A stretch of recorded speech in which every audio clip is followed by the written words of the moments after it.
Have you ever wondered about the origin of panic, that sudden feeling of terror that invades you in wild places? Pan's story is full of adventure, love, music, and a touch of terror. In the lush mountains of Arcadia, the nymph Dryope found refuge in the solitude of the forests. She was a creature of unparalleled beauty, with hair that fell like golden waterfalls and eyes that reflected the eternal greenery of her home. Her song was so pure that even the birds stopped to listen, and her dance so graceful that the flowers bowed so as not to miss a single step. One day, while Dryope was basking in the crystal-clear waters of a mountain stream, Hermes, the winged messenger of the gods, saw her. Hermes, known for his cunning and charm, was captivated by the nymph and, succumbing to the passion of the moment, joined her in a divine embrace. From this union would be born a being who would be both divine and earthly, a god who would never be completely at home in either world. 9 moons later, and Dryope gave birth to a child, but this was no ordinary child. When she saw him, her first reaction was one of terror, for the infant had ram's horns that curved from his forehead, a beard that already promised to be thick and wild, and most surprising of all, his legs were not human, but those of a stout, hairy goat.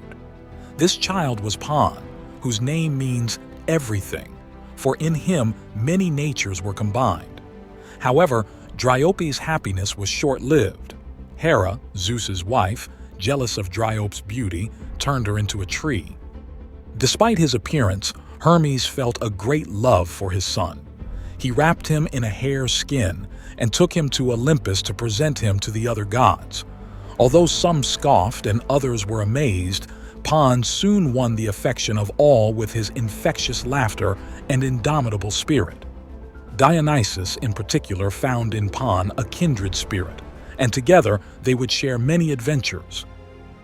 Pan would grow up to become the god of shepherds and flocks, of wild and uninhabited places, and of the music that carries with it the magic of the ancient and the natural. His birth was a harbinger of his life, a life lived on the boundaries between the wild and the civilized, between the divine and the mortal. In the early days of his youth, Pan wandered into the vast, rolling fields of Arcadia, where the sun gilded the ears of wheat and the wildflowers danced to the rhythm of the wind. His heart beat in unison with the pulse of the earth, and his footsteps echoed with the echo of life springing up all around him. Pan was not just a spectator of this splendor, he was part of it. The shepherds, who spent their days and nights tending their flocks, soon recognized in Pan a protector and a friend. He taught them the secrets of the plants that heal and the herbs that nourish, showed them how to read the weather patterns in the clouds, and listen to the stories the wind whispered through the trees. In return, they offered him their company and their stories, and Pan reveled in the simplicity of their existence. Pan was a playful and mischievous god. He loved to play with the nymphs, chasing them through the woods and hiding in the trees. Sometimes he also played pranks on shepherds, scaring their sheep or hiding his flutes. But what Pan loved most was music. His flute, made of reeds bound together with beeswax, was his most precious treasure. When he played, the sounds flowed like crystal-clear water, filling the air with melodies that seemed to capture the very essence of life. Animals would approach, captivated, and the trees seemed to lean in to hear better. Pan's music was a bridge between the mortal and the divine, a language everyone understood and loved. One day, while Pan was resting under the shade of an olive tree, a new and unknown melody reached his ears. It was a song of pure beauty, a voice that seemed to emanate from the earth itself. Following the sound, Pan discovered the nymph Echo, who, cursed by Hera, could only repeat the last words of what others said. Pan was moved by her destiny, and together they created a duet of flute and echo that would echo across the valleys and mountains, uniting their two voices in a single song of love and loss. Thus, Pan became the guardian of the fields, a god who protected the shepherds and their flocks and filled the world with the beauty of his music.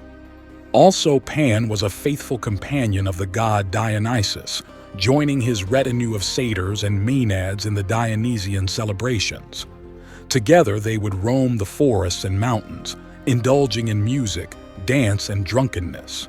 When Dionysus summoned his followers, Pan would come without delay, his flute intoning vibrant melodies that made the valleys rumble. The satyrs, their hooves pounding the ground in a frantic rhythm, would join in the celebration, drinking wine directly from the wineskin strapped to their waists. The maenads, women possessed by the Dionysian frenzy, danced without inhibitions, their hair in the wind and their eyes shining with ecstatic madness.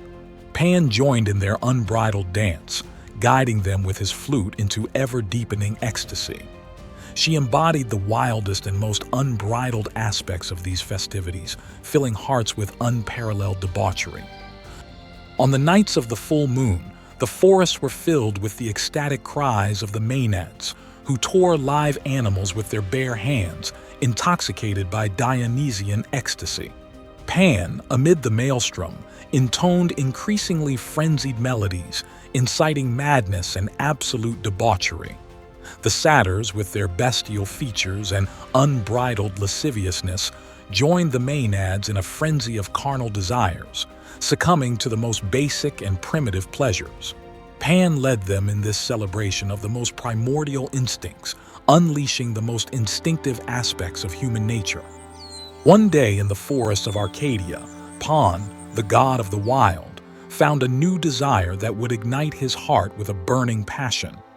His gaze fell upon Syrinx, a nymph of the court of Artemis, known for her devotion to chastity and her beauty that rivaled that of the stars. Syrinx, with her hair like silver threads and eyes as clear as the waters of a spring, captivated Pan from the moment he saw her dancing among the trees. Her laughter was like wind chimes, and her grace was such that even the flowers bowed so as not to obstruct her passage. Pan, intoxicated by her charm, decided that he must have her as his companion. "Oh, Syrinx!" exclaimed Pan, his voice echoing through the trees like the murmur of a brook. "Your beauty eclipses the light of the moon and the brightness of the stars. Come with me, dance to the sound of my flute, and together we will celebrate life in its truest form." However, Syrinx was a nymph who had sworn allegiance to the goddess Artemis and had promised to remain pure and untainted. When Pan chased her through the woods, she fled, her heart pounding with fear of being caught. She ran, her feet barely touching the ground, until she reached the river Ladon, where her pleas to the gods were heard. Just as Pan was about to reach her, Syrinx transformed into a bundle of reeds, leaving Pan with a handful of stalks instead of the nymph she desired. The wind began to blow through the reeds and a sad, sweet melody filled the air. Pan, heartbroken but inspired by the music, cut some of the reeds and bound them with beeswax, thus creating the flute that would bear his name. "Though you are gone, your spirit will remain with me," Pan murmured, as he bound the reeds with strands of golden wax. "In every note of this flute, you will live forever, Syrinx." Through this instrument, Pan would express his unrequited love and his eternal longing for Syrinx. Pan's flute became a symbol of the search for love and beauty in a world that is often indifferent to the desires of the heart. Although Pan was never able to claim Syrinx as his beloved, his love for her never diminished. Instead, he found solace in music, and every note he played was a tribute to the nymph who had become a reed. Myths. Comics takes you into the dark side of Pan. Despite his playful nature, he was also known for his dark side. In Greek mythology, he is associated with panic, a feeling of sudden, unexplained terror that gripped people in wild places. Long afterward, the war between the Olympian gods and the Titans was a conflagration that threatened to tear apart the cosmos itself. The sky rumbled with the clash of unimaginable powers, and the earth trembled under the weight of divine wrath. During this chaos, Pan, the god of the shepherds and the wild, watched with restless eyes, his heart beating to the rhythm of a war drum. Zeus, the king of the gods with his thunderbolt in hand, was looking for any advantage that might tip the balance in favor of the Olympians. It was then that Pan approached, his figure less imposing than that of the gods of war, but his mind as sharp as the blade of a scythe. "Great Zeus," said Pan, "allow me to offer you a weapon that requires neither forge nor flame, a cry, my cry, that can strike terror into the hearts of our enemies." Zeus, whose eyes flashed like distant lightning, considered Pan's proposal. "If your cry can make the Titans tremble, then use it, Pan. Let your voice be the harbinger of their defeat."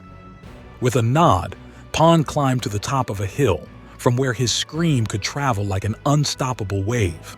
He took a deep breath, and then, with all the strength of his divine and earthly being, he uttered a scream so powerful and terrifying that the sky seemed to split.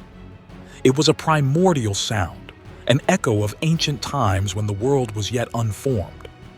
The Titans, startled and confused by this unknown cry, felt fear creep into their veins like ice.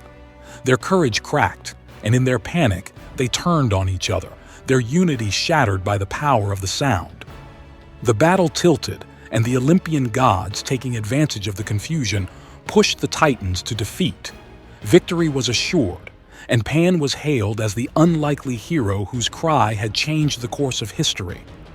"Your cry will remain in everyone's memory, Pan," Zeus declared, his voice echoing with the authority of storms. "It shall be known as Panic." And so, Pan became a legend, not only as the god of wildness and music, but also as the strategist whose cry had saved the gods. Despite his duality, Pan was a god revered throughout Greece. He was depicted in sculptures and paintings, and festivals and sacrifices were dedicated to him. His music was a source of joy, and his presence was both protective and frightening. Over time, the cult of Pan spread to Rome and other regions of the ancient world. His figure inspired artists, poets, and musicians, and his legacy has endured to this day as an emblem of wild nature, music, and the free spirit. Pan, the god of shepherds and wild nature, has taught us about the duality of nature, beauty, and terror that can coexist in the world. This video has been created for Myths Comics and invites you to continue exploring the fascinating myths. Don't miss our next videos.